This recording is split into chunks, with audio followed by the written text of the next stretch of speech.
Tout échec de mesures politiques ou l'affaiblissement des résultats pourrait mener à une chute considérable sur les marchés obligataires de l'Argentine. Jonas Rama, Barrel M. George.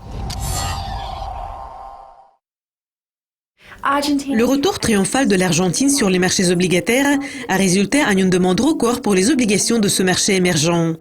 Jonas, d'après vous, est-ce que cela signifie que l'économie argentine est enfin sur la voie de la reprise?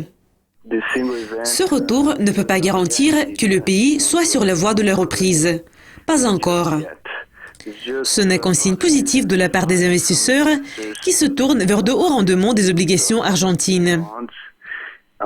Ce qui est même plus important, c'est que les investisseurs voudraient croire que les perspectives économiques de l'Argentine pourraient s'améliorer à l'avenir. Cependant, tout échec de mesures politiques ou l'affaiblissement des résultats pourrait mener à une chute considérable des prix des obligations et à une fuite des capitaux. Donc, l'inflation croissante reste toujours le plus grand et le plus sérieux défi pour une reprise solide et durable de l'économie argentine. Donc, nous devons attendre pour pouvoir déclarer que le pays est enfin sur la voie de la reprise. La Banque centrale argentine croit qu'elle pourrait défendre le peso si la devise atteint le niveau de 15 pesos le dollar. Est-ce que cette déclaration est réaliste et quelles sont vos prévisions pour le peso argentin? Je crois que pour 2016, cette déclaration est tout à fait réaliste. Et même, il est obligatoire que la Banque centrale maintienne le peso en dessous du niveau de 15 pesos le dollar. La dépréciation de la devise renforce les pressions inflationnistes. Et c'est ce que la Banque centrale doit éviter. Donc, je répète que ce n'est pas seulement une déclaration réaliste, mais c'est ce qu'il faut faire. Et tenant compte du début de la saison de récolte, qui mène au renforcement de la confiance des investisseurs internationaux, et des bonnes mesures politiques qui devront être prises, le taux de change du peso dollar va probablement s'établir au-dessous du niveau de 14 pesos le dollar. Donc, si ce scénario se réalise, nous allons voir le renforcement du peso à l'avenir, d'ici la fin de 2016. Et le peso pourrait terminer l'année au-dessous de 14 pesos le dollar.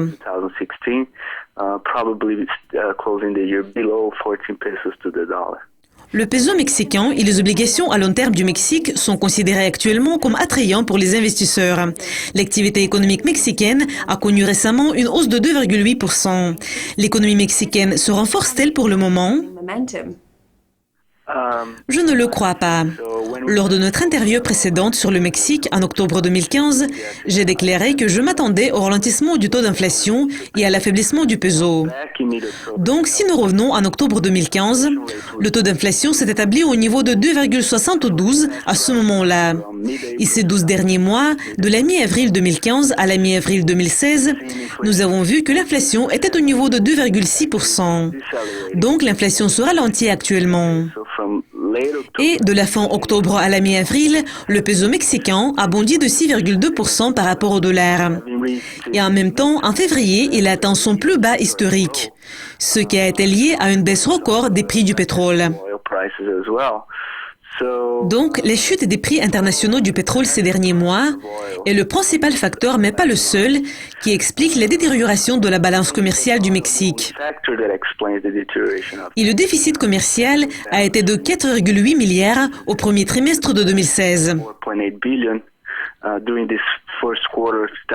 Les productions industrielles des États-Unis ne montrent pas non plus de bons résultats, ce qui touche directement des exportations mexicaines de produits manufacturés. Toute cette situation pose des problèmes à l'économie mexicaine. Il y a des problèmes intérieurs, tels que le ralentissement du taux d'inflation, le déficit commercial qui reflète l'affaiblissement de la demande intérieure et extérieure. Et on observe également l'affaiblissement de l'activité économique. Tenant compte de ces tendances pour 2016, je prévois que la croissance du PIB sera au niveau de 2,4%, ce qui est inférieur aux prévisions initiales faites au début de l'année. Et le taux de change du peso mexicain par rapport au dollar devrait être au niveau de 18 pesos le dollar d'ici la fin de 2016. Donc, pour résumer, on peut dire que la Banque centrale mexicaine ne va pas procéder à la hausse des taux d'intérêt et on ne va probablement pas atteindre l'objectif d'inflation de 2% en 2016. L'économie mexicaine est en croissance, mais pas à la vitesse ou au rythme que j'avais prévu au début de cette année ou à la fin de 2015. Jonas, merci de vos commentaires. Cela conclut notre interview, mais notre équipe a préparé beaucoup plus d'interviews intéressantes pour vous. Donc restez à l'écoute de Yucascopy TV.